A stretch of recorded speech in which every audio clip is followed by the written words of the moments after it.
आप सभी किसान साथियों से ये चर्चा अपने आप में एक नई उम्मीद जगाती है, नया विश्वास पैदा करती है।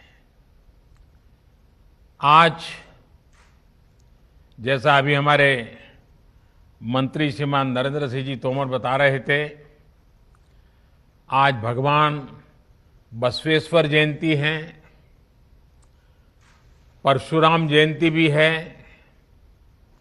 आज अक्षय तृतीया का भी पावन पर्व है और मेरी तरफ से देशवासियों को ईद की भी मुबारक। कोरोना के इस समय में समस्त देशवासियों का हौसला बढ़े, इस महामारी को परास्त करने का संकल्प और दृढ़ हो, इस कामना के साथ आप सब किसान भाइयों से जो मेरी बातचीत हुई है, अब मैं इसको आगे बढ़ाऊंगा। इस कार्यक्रम में उपस्थित कृषि और किसान कल्याण मंत्री श्रीमान नरेंद्र सिंह तोमर जी, केंद्रीय मंत्रिमंडल के मेरे अन्य सहयोगीगण, सभी मुख्यमंत्री, राज्य सरकारों के आदरणीय मंत्रीगण, सांसदगण, विधायकगण और देश भर के मेरे किसान भाई और बहनों, आज बहुत ही चुनौतीपूर्ण समय में हम ये संवाद कर रहे हैं। इस कोरोना काल में भी देश के किसानों, हमारे कृषि क्षेत्र में अपने दायित्व को निभाते हुए अन्न की रिकॉर्ड पैदावार की है। आप कृषि में नए नए तरीके आजमा रहे हैं। आपके प्रयासों को पीएम किसान सम्मान निधि की एक और किस्त और मदद करने वाली है। आज अक्षय तृतीया का पावन पर्व है। कृषि के नए चक्र की शुरुआत का समय है और आज ही करीब 19,000 करोड़ रुपए किसानों के बैंक खातों में सीधे ट्रांसफर किए गए हैं। इसका लाभ करीब करीब 10 करोड़ किसानों को होगा। बंगाल के किसानों को पहली बार इस सुविधा का लाभ मिलना शुरू हुआ है।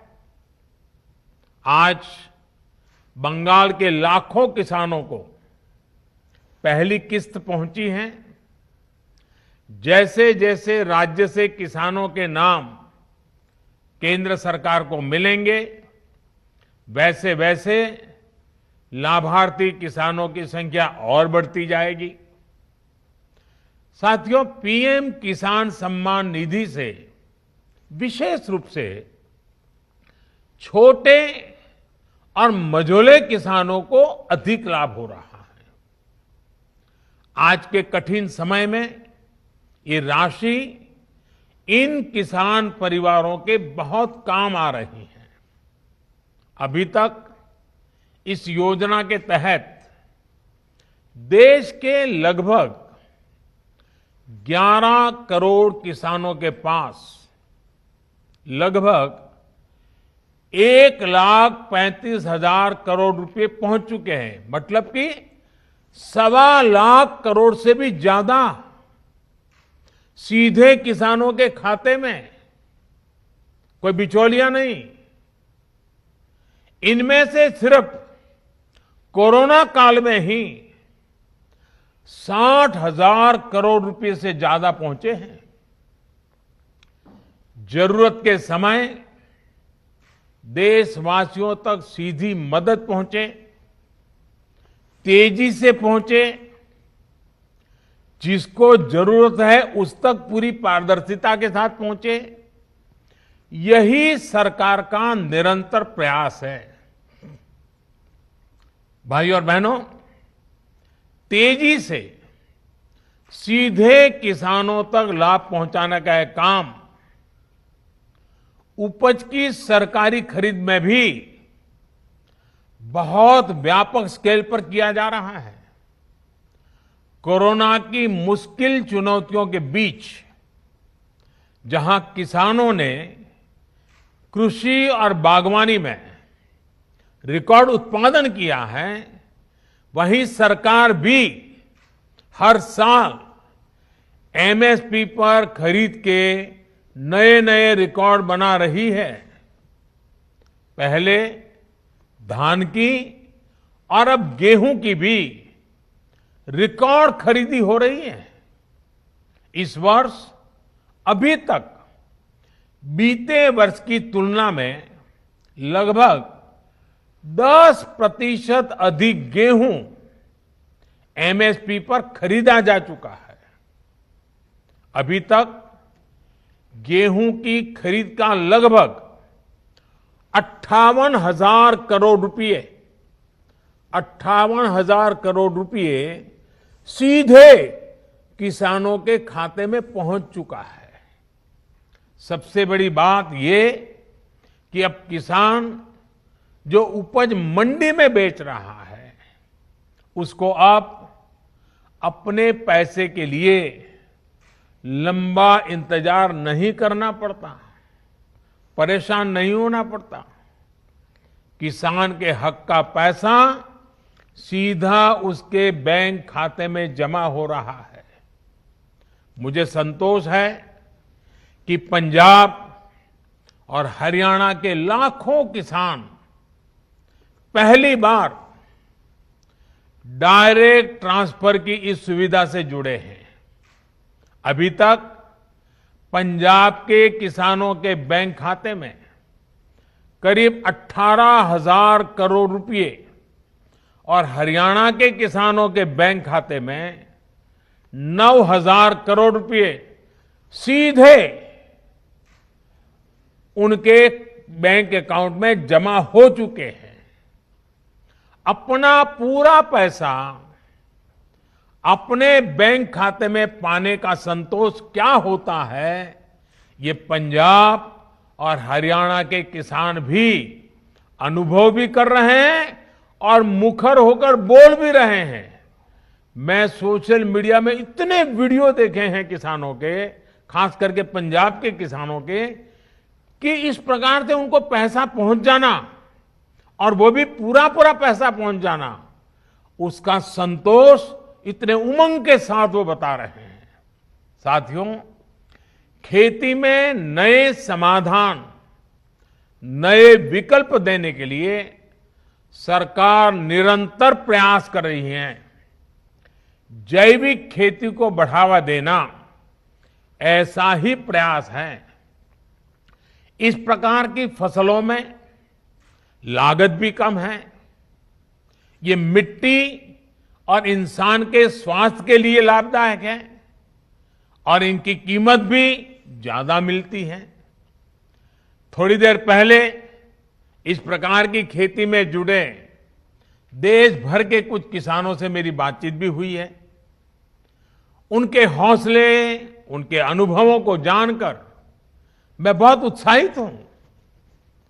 आज गंगा जी के दोनों ओर करीब 5 किलोमीटर के दायरे में जैविक खेती को व्यापक स्तर पर प्रोत्साहित किया जा रहा है, ताकि वो जो खेत में उपयोग किया गया केमिकल है, बारिश के समय जो पानी बह करके गंगा जी में न चला जाए और गंगा जी प्रदूषित न हो, इसलिए गंगा जी के दोनों तट के 5-5 किलोमीटर करीब करीब ये जैविक उत्पादक को विशेष बल दिया जा रहा है।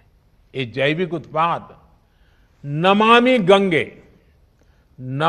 गंगे के ब्रांड के साथ बाजार में उपलब्ध किए जा रहे हैं। इसी तरह भारतीय प्राकृतिक कृषि पद्धति को उसको भी व्यापक स्तर पर प्रोत्साहित किया जा रहा है। इसके साथ साथ सरकार की ये निरंतर कोशिश है कि छोटे और सीमांत किसानों को बैंकों से सस्ता और आसान ऋण मिले। इसके लिए बीते 1.5 साल से किसान क्रेडिट कार्ड उपलब्ध कराने का एक विशेष अभियान चलाया जा रहा है। इस दौरान 2 करोड़ से ज्यादा किसान 2 करोड़ से ज्यादा किसान क्रेडिट कार्ड जारी किए गए हैं। इन कार्ड्स पर किसानों ने 2 लाख करोड़ रुपए से ज्यादा का ऋण बैंकों से लिया है। 2 लाख करोड़ रुपए। इसका बहुत बड़ा लाभ पशुपालन, डेयरी और मछली पालन से जुड़े किसानों को भी मिलना शुरू हुआ है।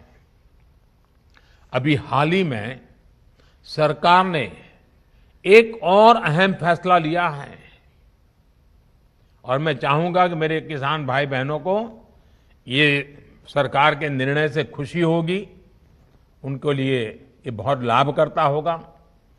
सरकार ने निर्णय किया है कि कोरोना काल को देखते हुए केसीसी ऋण के भुगतान या फिर नवीनीकरण की समय सीमा को बढ़ा दिया गया है।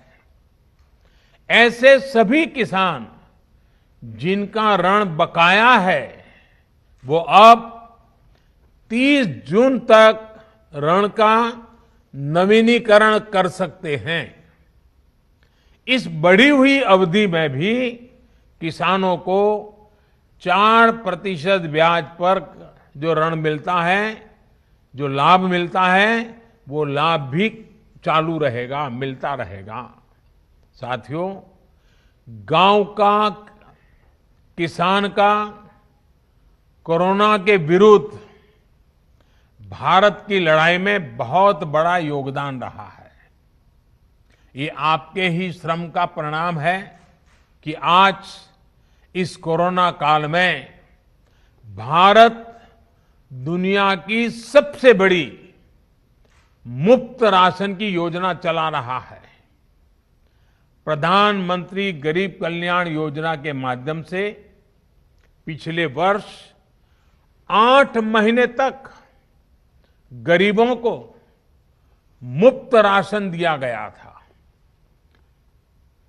इस बार मई और जून महीने में देश के 80 करोड़ से ज्यादा साथियों को राशन मिले, इसका प्रबंध भी किया गया है। इस पर भी केंद्र सरकार 26,000 करोड़ रुपए हमारे गरीब के घर में चूल्हा जले इसलिए खर्च कर रही है। मैं राज्य सरकारों से आग्रह करूंगा कि गरीबों को इस राशन के वितरण में कोई परेशानी ना आए, ये सुनिश्चित करें। साथियों, 100 साल बाद आई इतनी भीषण महामारी कदम कदम पर दुनिया की परीक्षा ले रही है। हमारे सामने एक अदृश्य दुश्मन है और ये दुश्मन बहुरूपिया भी है। और इस दुश्मन के कारण, इस कोरोना वायरस के कारण हम अपने बहुत से करीबियों को खो चुके हैं।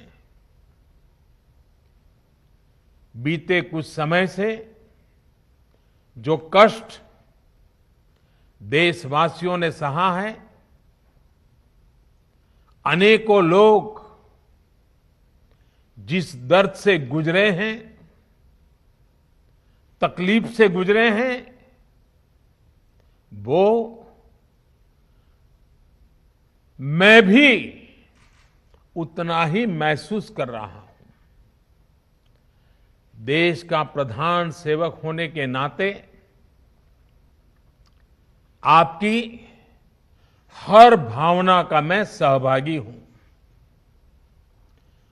कोरोना की सेकंड वेव से मुकाबले में संसाधनों से जुड़े जो भी गतिरोध थे वो तेजी से दूर किए जा रहे हैं।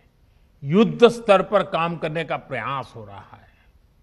आपने देखा होगा सरकार के सभी विभाग, सारे संसाधन, हमारे देश के सुरक्षा बल, हमारे साइंटिस्ट, हर कोई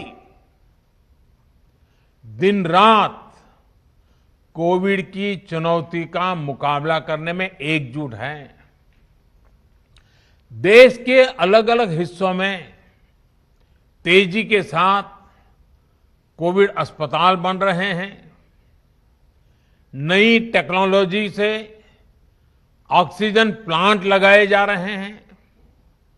हमारी तीनों सेनाएं, वायुसेना, नेवी, आर्मी, सभी पूरी शक्ति से एक काम में जुटे हैं। ऑक्सीजन रेल इसने कोरोना के खिलाफ इस लड़ाई को बहुत बड़ी ताकत दी है। देश के दूर सुदूर हिस्सों में ये स्पेशल ट्रेन्स, ये ऑक्सीजन रेल ऑक्सीजन पहुंचाने में जुटी है। ऑक्सीजन टैंकर्स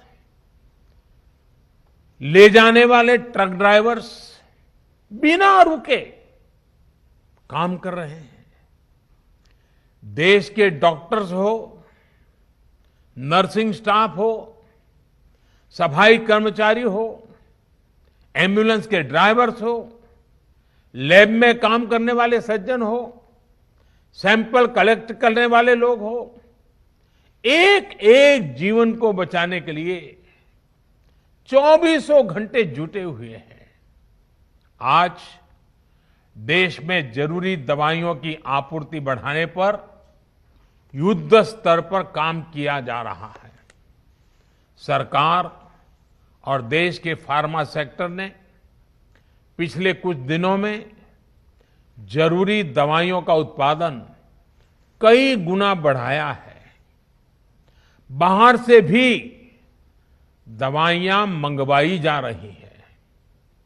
इस संकट के समय में दवाइयां और जरूरी वस्तुओं की जमाखोरी और कालाबाजारी में भी कुछ लोग अपने निहित स्वार्थ के कारण लगे हुए हैं। मैं राज्य सरकारों से आग्रह करूंगा कि ऐसे लोगों पर कठोर से कठोर कार्रवाई की जाए। ये मानवता के खिलाफ का कृत्य है। भारत हिम्मत हारने वाला देश नहीं है। न भारत हिम्मत हारेगा और न कोई भारतवासी हिम्मत हारेंगे। हम लड़ेंगे और जीतेंगे। साथियों, आज के इस कार्यक्रम में मैं देश के सभी किसानों को, गांव में रहने वाली सभी भाई बहनों को कोरोना से फिर सतर्क करना चाहता हूं। ये संक्रमण अभी गांव में भी तेजी से पहुंच रहा है। देश की हर सरकार इससे निपटने के लिए हर संभव प्रयास कर रही है। इसमें गांव के लोगों की जागरूकता, हमारी पंचायती राज से जुड़े जो भी व्यवस्थाएं हैं, उनका सहयोग, उनकी भागीदारी उतनी ही आवश्यक है। आपने देश को कभी निराश नहीं किया है। इस बार भी आपसे यही उम्मीद है। कोरोना से बचाव के लिए आपको खुद पर, अपने परिवार पर, सामाजिक स्तर पर जो भी जरूरी कदम है, आवश्यकताएं हैं, उसे हमें उठाने ही हैं। मास्क लगातार पहनना बहुत जरूरी है। वो भी ऐसा पहनना है कि नाक और मुंह पर पूरी तरह से ढका रहे। दूसरी बात, आपको किसी भी प्रकार के खांसी, सर्दी, जुकाम, बुखार, उल्टी, दस्त जैसे लक्षणों को सामान्य मानकर नहीं चलना है। पहले तो खुद को यथासंभव दूसरों से अलग करना है, फिर जल्द से जल्द कोरोना टेस्ट करना है, और जब तक रिपोर्ट ना आए तब तक डॉक्टरों से जो दवाई बताई है वो जरूर लेते रहना है। साथियों, बचाव का एक बहुत बड़ा माध्यम है कोरोना का टीका। केंद्र सरकार और सारी राज्य सरकारें मिलकर ये निरंतर प्रयास कर रही हैं कि ज्यादा से ज्यादा देशवासियों को तेजी से टीका लग पाए।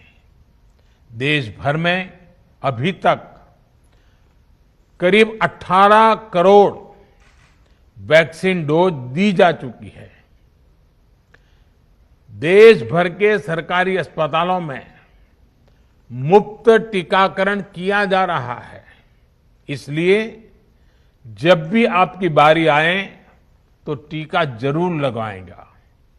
ये टीका हमें कोरोना के विरुद्ध सुरक्षा कवच देगा, गंभीर बीमारी की आशंका को कम करेगा। हां, टीका लगाने के बाद भी मास्क और 2 गज की दूरी के मंत्र को अभी हमें छोड़ना नहीं है। एक बार फिर सभी किसान साथियों को मैं बहुत बहुत शुभकामनाएं देता हूं।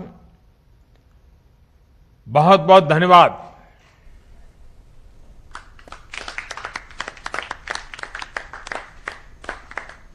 माननीय प्रधानमंत्री जी का बहुत बहुत धन्यवाद। कार्यक्रम के अंत में हम माननीय प्रधानमंत्री जी, केंद्रीय किसान एवं कल्याण मंत्री जी, सभी केंद्रीय मंत्रीगण, माननीय मुख्यमंत्रीगण, माननीय केंद्रीय मंत्रीगण, माननीय मुख्यमंत्रीगण, माननीय सांसदगण, माननीय राज्य के कृषि मंत्रीगणों को अपना आभार व्यक्त करते हैं जिन्होंने इस कार्यक्रम की शोभा बढ़ाई। इस कार्यक्रम में उपस्थित सभी गणमान्य व्यक्तियों का भी आभार प्रकट करता हूं। जय हिंद, नमस्कार।